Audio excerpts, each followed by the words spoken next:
46 years old. I have had fillers in the past. Is it time for a facelift? If not, what would you suggest? I've had fillers in tear troughs, jowls, cheeks, and laugh lines, plus Botox in forehead. I like the results of all except the jowls. I feel as though it made my face look fat.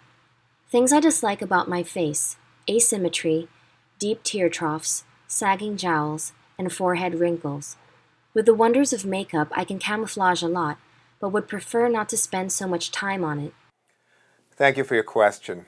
You're 46 years old and you've submitted 2 photos, and you're stating in your question that you've had fillers done in the tear troughs, the cheeks, the jowls, you've gotten Botox, and overall you've been satisfied with the results, but you were somewhat less than satisfied when you had the fillers placed in the jowls. You felt it made your face look fat. You want to know whether or not you're ready for a facelift, and that apparently you do a very good job with makeup to camouflage, and you want to not do as much. Well, I can certainly share with you this type of discussion I have with my patients pretty much every day in my practice. A little bit of background: I'm a board-certified cosmetic surgeon, fellowship-trained oculofacial plastic and reconstructive surgeon. I've been in practice in Manhattan and Long Island for over 20 years, and certainly we have evolved quite a bit over this time in the numerous options, which can be somewhat overwhelming, but I'll give you an understanding of the step-by-step approach that I take when addressing this type of question. So to begin with, it's great that the fillers have addressed one significant part of facial aging. And just to recap or review what is facial aging about, is that essentially there are 2 things. There's volume loss, and volume loss is not just skin turning into wrinkles, which is what everyone focuses on, but it's actually bone loss, muscle and fat loss overall. So you lose projection on the cheeks, the chin, you get less definition of the jawline. Then there is, of course, sagging. The soft tissue descends, and that's where various types of lifting procedures actually have a role.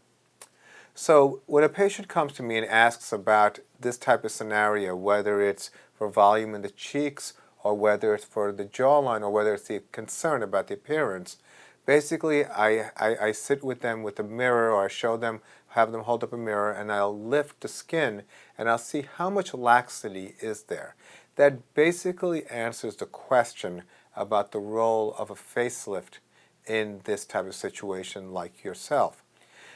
Essentially, what I've concluded over the many years of doing this is that there was a time where someone with any laxity would probably have gotten some benefit from a facelifting procedure, and it might apply in your case. Again, this is without the benefit of a physical exam, but I think that you may be in that in-between stage where you may not be quite ready for a facelift just based on your age alone. And a lot of times people look at their jawline and they see jowls, although that may be a significant part where there's a descent, a jowl being defined as skin and fat descending and disrupting the continuity of the jawline. But also there is the loss of bone and an indentation of the bone. It's called the mandibular notch. And so that area further accentuates the appearance of a jowl. So in our practice, we do a procedure called structural volumizing, where we're actually addressing, as I mentioned earlier, the bone loss level of facial aging by placing a long-lasting filler, such as a Juvederm Ultra Plus or Juvederm Voluma, at that level between the bone and the muscle. And by doing it in a strategic way in various areas such as the chin, the jawline, and the jaw angle, we're able to restore that continuity without doing facelifting surgery. Now, sometimes it makes sense to do a hybrid approach where you do some lifting and do structural volumizing. That's the customization.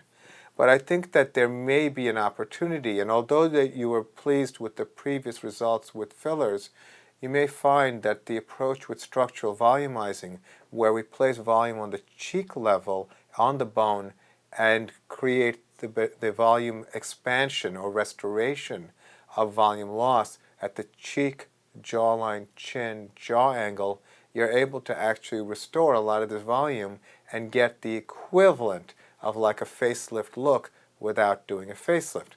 Now, of course, I'm a surgeon and I like doing surgery, but my main job is, of course, to help my patients solve their issues in the most productive way, in the most effective way, and minimize the amount of risk. So I found that structural volumizing actually has been very helpful for your particular age group. Women in their mid-40s, a lot of times we would have done facelifts 10 years ago. We're now restoring volume and getting really very, very good results.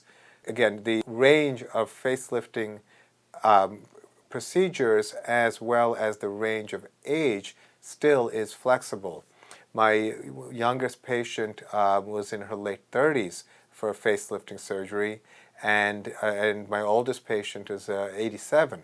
So there is certainly a range there, but it depends a lot on the genetics of aging and the environmental and other issues.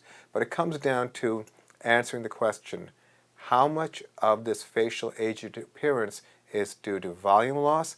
How much is due to sagging and descent?